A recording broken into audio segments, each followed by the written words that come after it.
Kasako Media, tunaangazia maisha, tunaandika kesho. Naitwa Tekra Johannes, ni mwenezi wa kina mama mkoa Mara ACT Wazalendo.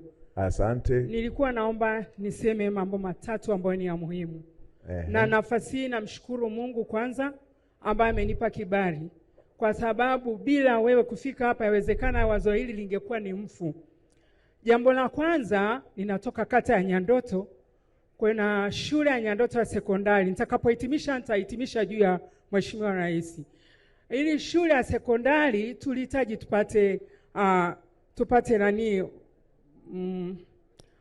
kupata angalau mabweni ya wasichana, kwa sababu ukiangalia muda wanaotoka maeneo mbalimbali tumepata majanga makubwa ya watoto wa kike ambao wanaweza kufanywa ukatili wa kijinsia kwa umbali. Kwa hiyo ninaomba Waziri Mkuu, angalau katika alama utakazoziacha Tarime, basi acha alama kwenye shule ya sekondari Nyandoto tukapata mabweni ya watoto wa kike mahala pale.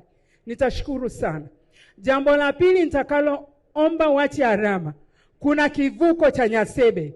Hichi kivuko kimekuwa ni hatarishi sana kwa wananchi wa kata ya Nyandoto. Yaani panapokuwa na masika, maana yake tunapoteza nguvu kazi. Hivi juzi tu kuna kijana alikuwa anavuka, maskini anaona kwamba ng'ombe wanamaliza mazao akatoa na akafa. Kwa hiyo tunaomba kile kivuko cha Nyasebe, Mheshimiwa Esther Matikwa alikiongelea sana wakati huo bungeni. Hebu Mheshimiwa nipige hata magoti kile kivuko cha Nyandoto.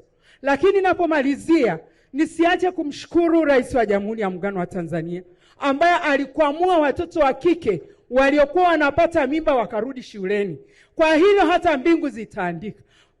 Kama mtu amefanya jambo zuri, inabidi pia tumshukuru. Kwa sababu ndoto za watoto wa kike wengi zilikuwa zimekufa, na wakati huo wanaume wanaohusika wenyewe wanaendelea na ndoto zao. Kwa hiyo kutokana na hilo, Mheshimiwa Waziri Mkuu, ningekuomba sana kwa jicho la ukarimu kwa jimbo la Tarime mjini, ututengenezee pale atilisi mabweni ya watoto wa kike. Nimalizie kwa upande wa Mungu. Mimi niseme hakika Mungu, kila serikali huwa anaamua kwa wakati wake. Na kama kuna mtu haelewi, basi aelewe kwamba kipindi hichi kuna mamlaka imeamliwa hivyo. Kwa kuwa imeamliwa hivyo, tunachotakiwa ni amani. Ninajua amani itakapokuwepo. Mimi nimekuwa mwanajeshi, niliona athari ya Uganda.